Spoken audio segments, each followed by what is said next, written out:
ಪ್ರಿಯರಾದವರೇ, ಯೇಸುಕ್ರಿಸ್ತನ ನಾಮದಲ್ಲಿ ನಾನು ನಿಮ್ಮನ್ನು ವಂದಿಸುತ್ತೇನೆ.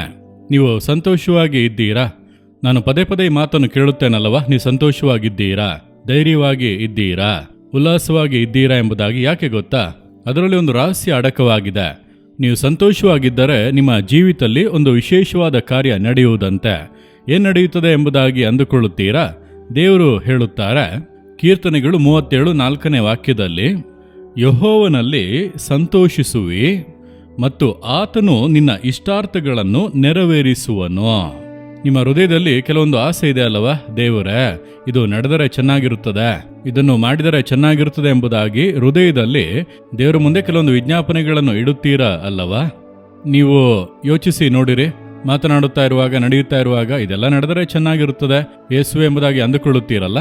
ನಿಮ್ಮ ಹೃದಯದಲ್ಲಿ ಬೇಡುವಂತ ಆ ಇಷ್ಟಾರ್ಥಗಳನ್ನು ದೇವರು ನೆರವೇರಿಸುವರಂತೆ. ನಿಮ್ಮ ಇಷ್ಟಾರ್ಥಗಳನ್ನು ಆತನು ನೆರವೇರಿಸಿ ಕೊಡುವನಂತೆ. ಯಾವಾಗ ಗೊತ್ತಾ? ನೀವು ಕರ್ತನಲ್ಲಿ ಸಂತೋಷವಾಗಿರುವಾಗ. ನೀವು ಯಾವಾಗಲೂ ದುಃಖವಾಗಿ, ಶೋಕವಾಗಿ, ಅಳುತ್ತಾ, ದೇವ್ರು ನನಗೆ ಏನ್ ಮಾಡಿದ್ದಾರೆ, ನನ್ನ ಜೀವನ ಯಾಕೆ ಈ ರೀತಿಯಾಗಿ ಇದೆ, ಆ ರೀತಿ ಇದ್ದರೆ ದೇವರು ಅದ್ಭುತ ಮಾಡಲು ಆಗುವುದಿಲ್ಲ.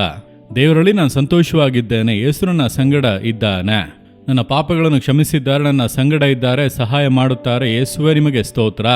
ಆ ರೀತಿ ನೀವು ಸಂತೋಷವಾಗಿ ಇದ್ದರೆ ನೀವು ಹೃದಯದಲ್ಲಿ ಬೇಡಿಕೊಳ್ಳುವುದನ್ನು, ನಿಮ್ಮ ಇಷ್ಟಾರ್ಥಗಳನ್ನು ಕೂಡ ದೇವರು ನೆರವೇರಿಸುವರು. ಆದ್ದರಿಂದಲೇ ಕೇಳುತ್ತೇನೆ, ನೀವು ಸಂತೋಷವಾಗಿ ಇದ್ದೀರಾ ಎಂಬುದಾಗಿ. ದಿನ ಮುಂಜಾನೆ ಎದ್ದ ಕೂಡಲೇ ದೇವರ ಪ್ರಸನ್ನತೆಯಲ್ಲಿ ಹರ್ಷಿಸುವುದನ್ನು, ಸಂತೋಷಿಸುವುದನ್ನು ಅಭ್ಯಾಸ ಮಾಡಿಕೊಳ್ಳಿ. ಕೆಲವೊಮ್ಮೆ ಭಾರ ಪೀಡಿಸುತ್ತದೆ, ದೇವರ ಸಮ್ಮುಖದಲ್ಲಿ ಇಳಿಸಿ ಬಿಡಿ.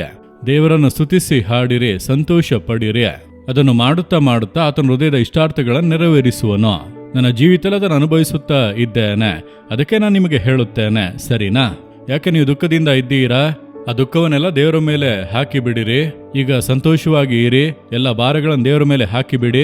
ನೀವ್ಯಾಕೆ ಭಾರಗಳನ್ನು ಹೊರುತ್ತೀರಿ? ಆತನೆಲ್ಲವನ್ನು ಹೊರುತ್ತೇನೆಂದು ಹೇಳಿದ್ದಾನಲ್ಲ, ಮತ್ತೆ ಯಾಕೆ? ದೇವರಿಗೆ ಒಪ್ಪಿಸಿ ಕೊಡಿರಿ. ದೇವರೇ, ನನ್ನ ಭಾರಗಳನ್ನು ನಿಮ್ಮ ಮೇಲೆ ಹಾಕುತ್ತೇನೆ, ನಿಮ್ಮಲ್ಲಿ ಸಂತೋಷವಾಗಿರುತ್ತೇನೆ, ಯಾವಾಗಲೂ ಯೇಸುವಿನಲ್ಲಿ ಸಂತೋಷವಾಗಿರುತ್ತೇನೆ. ನನ್ನ ಹೃದಯದ ಇಷ್ಟಾರ್ಥಗಳನ್ನು ನೀವು ನೆರವೇರಿಸಿ ಕೊಡುತ್ತೀರಿ. ಹಿಂದೆ ಅದ್ಭುತ ನಡೆಯುತ್ತದೆ, ನಾನದನ್ನು ನಂಬುತ್ತೇನೆ. ಯೇಸುವಿನ ನಾಮದಲ್ಲಿ ಆಮೇನ್, ಆಮೇನ್. ಜೀಸಸ್ ರಿದೀಮ್ ಕನ್ನಡ ಯೂಟ್ಯೂಬ್ ಚಾನಲ್ ಅನ್ನು ಸಬ್ಸ್ಕ್ರೈಬ್ ಮಾಡಿ. ಸಬ್ಸ್ಕ್ರೈಬ್ ಬಟನ್ ಕ್ಲಿಕ್ ಮಾಡಿ ಮತ್ತು ಬೆಲ್ ಬಟನ್ ಒತ್ತಿ. ಅನುದಿನ ಕಾರ್ಯಕ್ರಮದ ಮಾಹಿತಿ ಪಡೆಯಿರಿ.